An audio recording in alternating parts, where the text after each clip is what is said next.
Greetings, everybody. It's Amy and Jim for Make It Monday. So Jim has got a great project today. So I'm Amy from Amy Sews, Amy Bachman Sew Quilt, Jim from Amy Sews, and Original Sewing and Quilt Expo. Yes. So anyhow, Jim's got a tip today on making your own potpourri. So and for making sachets, you can put it in anything you sew. Yeah, craft projects, even making little sachets, like Amy said, putting it in your dresser, luggage. I saw one tip. Tennis shoes. I saw one tip was interesting. If you have a problem with, let's say, spiders or even wasps or bees going in your mailbox, they were saying if you put certain little sachets in your mailbox, that it actually keeps those bugs away, and it makes it safe to put your hand in your mailbox. Hi, Linda. That's interesting. Hi, Ray. And it makes your mailbox smell nice and too in your mail. I guess so. Anything to keep the spiders out. Right. Yeah. Oh. Okay. All right. So what do we got, James? Well, this came about because I was working on a serger project that's coming up that turned out pretty nice. And it reminded me of a project I did years ago where I was making little pillows and then we were stuffing them with potpourri. And if you're doing that, that can get kind of pricey. Right. It's very expensive now because the cost to dry flowers and and then it can get a little hurtful because when you're stuffing those containers or little sachets with pine cones and rose hips and all those star flowers, everything, it can scratch your hands up or your manicure, all that fun stuff. So I came up with a way that doesn't hurt and it's really inexpensive to do. So I'm going to flip us over to while you do that, Marcia says that she puts crushed cinnamon sticks in her mailbox to keep the ants out. Oh, cool. We had that happen. Unfortunately, I put candy in one of the subscription boxes and an ant got in the mailbox and into the lollipop that was in there. So there's treats going out in this box too. So good luck, guys. Oops. And we got to turn the camera back up. In the meantime, let me switch back. There we go. So in the meantime, while Jim's fixing our camera, starting August 1st, you'll be able to hop in on the serger box. We're so excited. We may give you a sneak peek of the project. Jim has it all mocked up. The scan and cut box is getting ready to ship. So we are excited about that. We're doing all about magnets. And it's going to be, it looks kind of like weird, but anyhow, it's going to be fun. Ready? All right, ready. Okay, so to make the potpourri, I needed a couple ingredients. And the first one is you can actually go to your dollar store and pick it up. It's a pack of streamers. Pretty simple. Crepe paper. Crepe paper streamers that you would have to decorate for parties or whatever. And you just need one roll of that. And or more, of course. And there we are. And a container of whatever kind of essential oil or scents you want to put in. And a container to put it in, whether it be like a coffee pot. This is like a basic coffee can. I'm going to make sure it's all washed up completely, or even the shopping bag that you got it in. And basically what you do is open up your package. And this is going to take a good 10 minutes to do if you're going to do the whole roll. And I just kind of poke the scissors into it, and I'm using craft scissors. We don't have fabric scissors here. Before everybody yells at me, we're lucky anything cuts.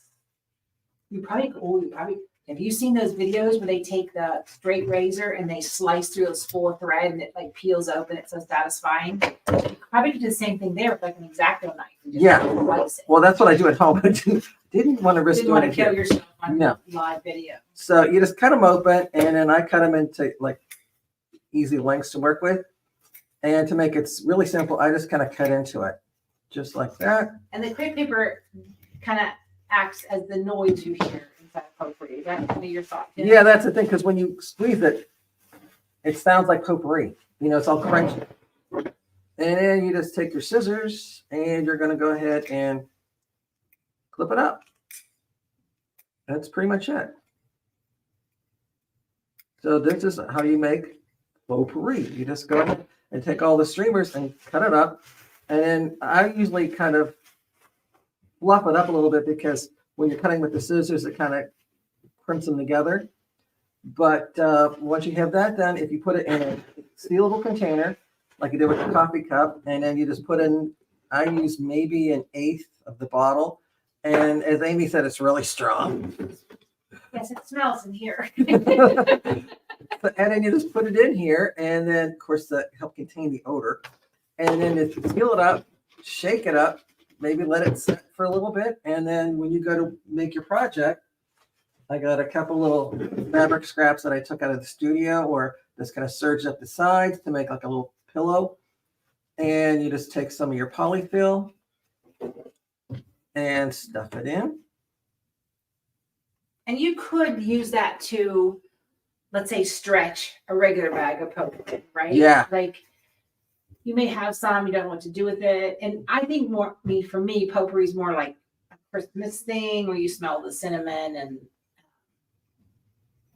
you know, some pine. And the pine and all that. Yeah, exactly. So I got some polyfill stuffed into it, kind of get it down in there, and then just put it over the can. Trying to get in the camera there. Okay.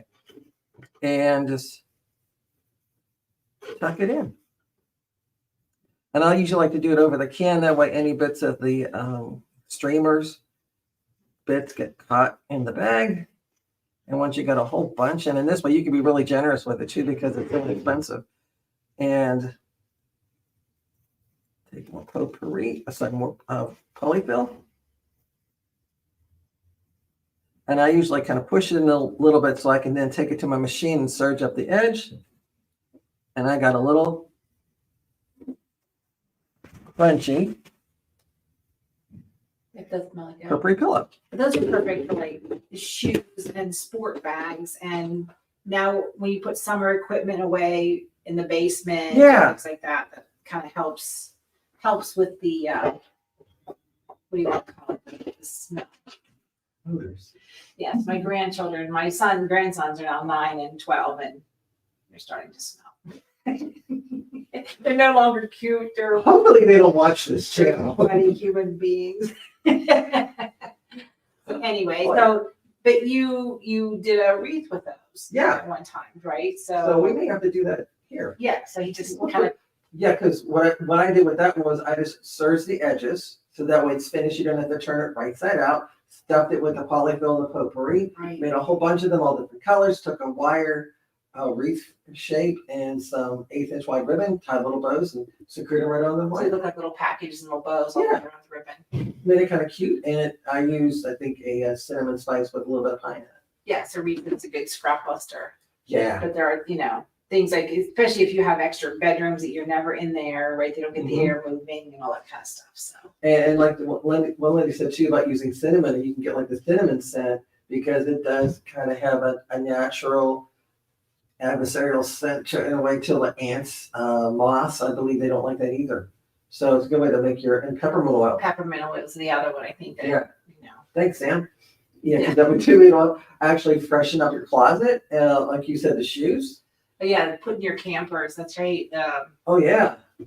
We're full swing camping. Ed was fishing the last 2 weeks, and then in 2 weeks he goes for another 2 weeks, and he's never awful far. He's like an hour or so away, so he comes back and forth once in a while. But yeah, the camper does get a little wormish. Right.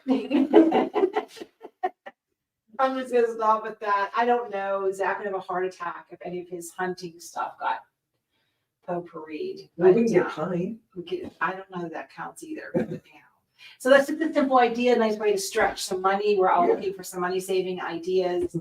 Because actually, I forgot to mention this one. This bag actually got totally filled up with the chips. So I spent $2. Maybe not even that to make all that. That's great. So to make all that, it cost about $2. And that potpourri will go a long way. Awesome. Whoops. Sorry about that. It just happened. There we go. So do you want to do a quick sneak peek of the pumpkin? Should we do it? So Surge Your Subscription Box is for September, Jim? Yes. Yeah, so we're working on it now. Jim has it mocked up, and this whole thing was made on your Surger. And so August 1st, you'll be able to sign up to get on our subscription, whether you want the digital version or you want the kit the pack that comes with Yeah. it.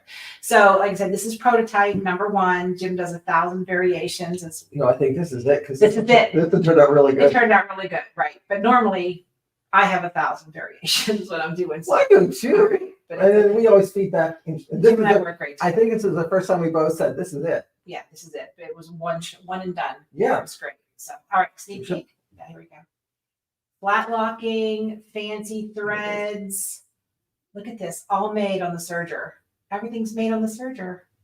So August 1st, you can join us, jump in the serger class at amysews.com, and perfect. I know, we're so excited about it. It's Yeah, beautiful. this looks kind of cute and fun. Yeah, it's going to be great. So that's kind of the sneak peek. I want you to hand me the scan and cut tray since we're sneak peeking. This one is shipping in the next couple of days, though. This is fun. This one is sold out at the moment.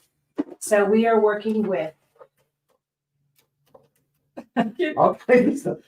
magnetic sheets, right? So you're going to learn to cover magnetic sheets, cut magnetic sheets for your dishwasher, puzzles to mail with pictures. We're going to use sticky vinyl.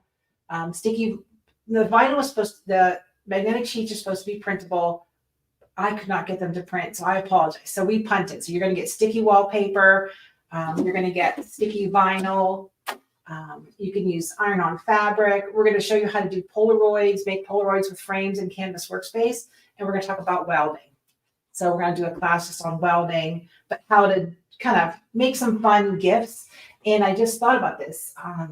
Zach's oldest gets his first locker this year. He's going to 6th grade. Ooh. So I was thinking the magnetic sheets are perfect to make locker Yeah. name tags. Now, maybe that's geeky because I'm old. I don't know what's cool and trendy anymore in the world of 12-year-olds.